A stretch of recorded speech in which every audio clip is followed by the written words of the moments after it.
Hello, my name's Mark Fitzgerald, and here is one of the questions I get asked a hell of a lot. Should I take on existing tenants in the HMOs I'm taking on for rent to rent? And my answer to that is really, it's up to you. So I think a good few years back, everybody was recommending that you take the properties on empty.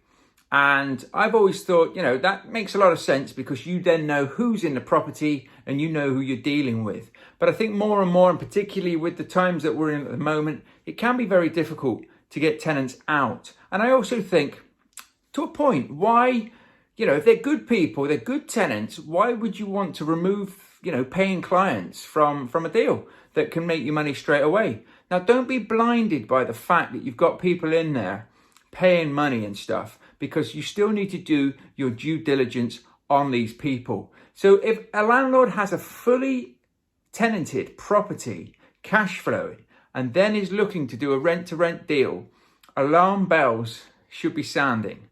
I'm not saying it's right, I'm not saying it's wrong, but you need to make sure that you do your due diligence on the tenants and what is going on in that house. Because a lot of the time, if a landlord's making maximum profit, unless they're looking at moving away and they don't want to give it to an agent, they want to work with somebody like you or anything else, there could be an underlying issue in that house.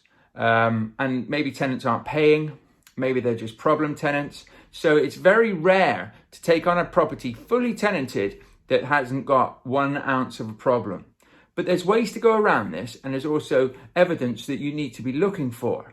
So one of the things is you want proof of all the tenants paying monthly. And I would say you want at least 6 months proof that they've been paying monthly, or even weekly if that's what they've been doing. But you want to see that they've been paying on a regular basis. 2, you actually want to meet the tenants and make sure the tenants are the people on the ASTs with the identification that they showed when they moved in.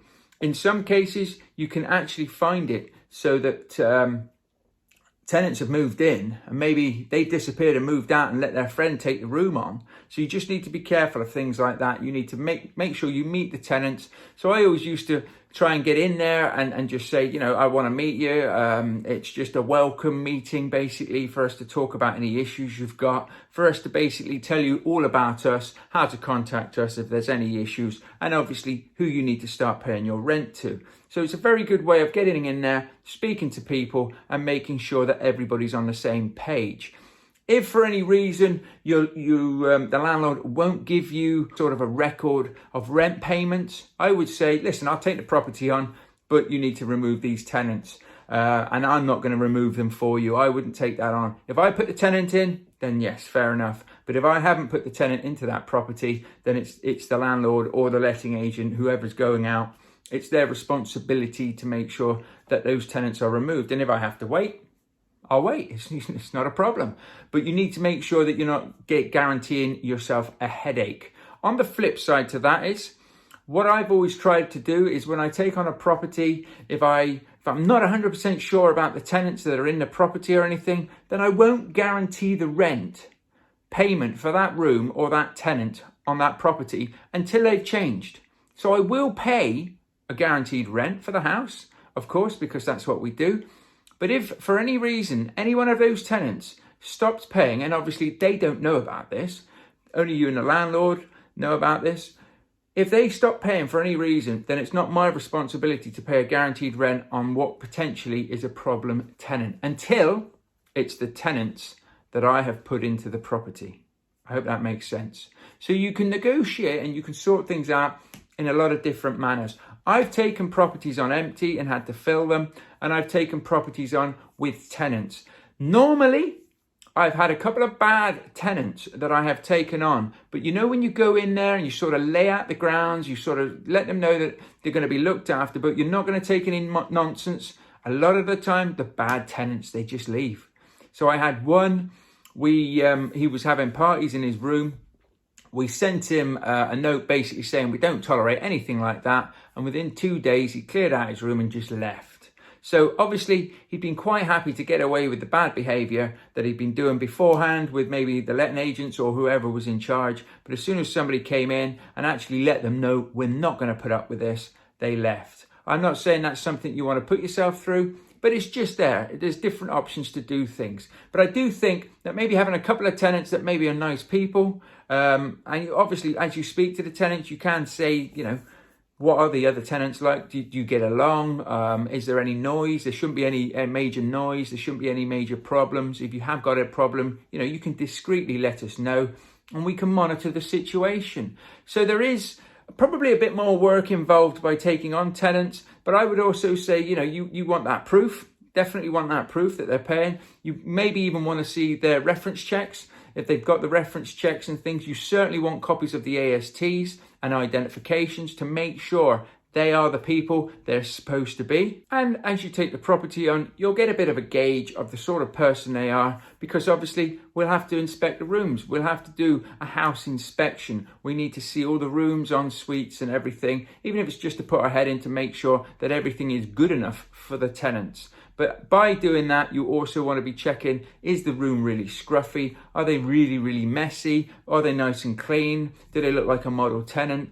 And just gauge it that way. And then basically just take it off of your judgment. I always say when you're meeting people, whether it's the landlords, investors, letting agents, whoever, go with your gut. If your gut tells you there's something wrong with these people, something's not quite right, something doesn't add up, it normally doesn't.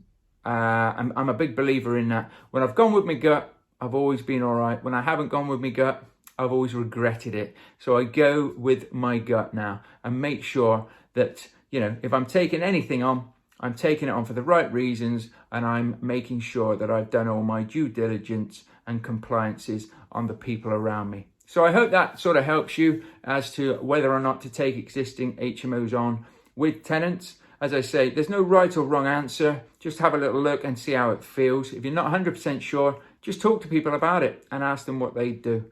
If I can help you in any way, please reach out to me. Also, if you want to put any questions in the comments below on this, if you do have a question, I'm always checking the comments and I'll help and support you. I do have my own training platform as well, which can go through all of this and teach you all the do's and don'ts, all the scripts, everything you could possibly need. And there's also some free resources on the links in the comments. So help yourself to those. Make sure that you're building a business, if you're doing rent to rent, that you're building a business that you can be proud of, that you're building a business for the long game, and that you're doing everything that you need to be doing to do this right. Let's make sure that we're building businesses now in rent to rent to be proud of, and let's get some good press on all of that. So I hope this has helped you, and until the next time, bye for now. Hi you guys, before you go, if you're interested in my free guide of how to build your rent to rent business in 10 stages, then please click on the link below or follow this link. And you can download that. On top of that, I'll also give you my viewings guide as a bonus. And that will basically cover everything I look for when I'm doing a property viewing. Also, it covers the questions that you need to be asking agents and landlords, and also some of the questions that they're going to ask you. So you go in there fully prepared, ready to rock and roll and make those deals happen. It's all free to you. Click on the link in the description and you'll be able to download it for yourself and use it. And I hope it brings you as much value and joy and luck as it did me. Okay, I'll see you at the next video. Cheers guys, bye-bye.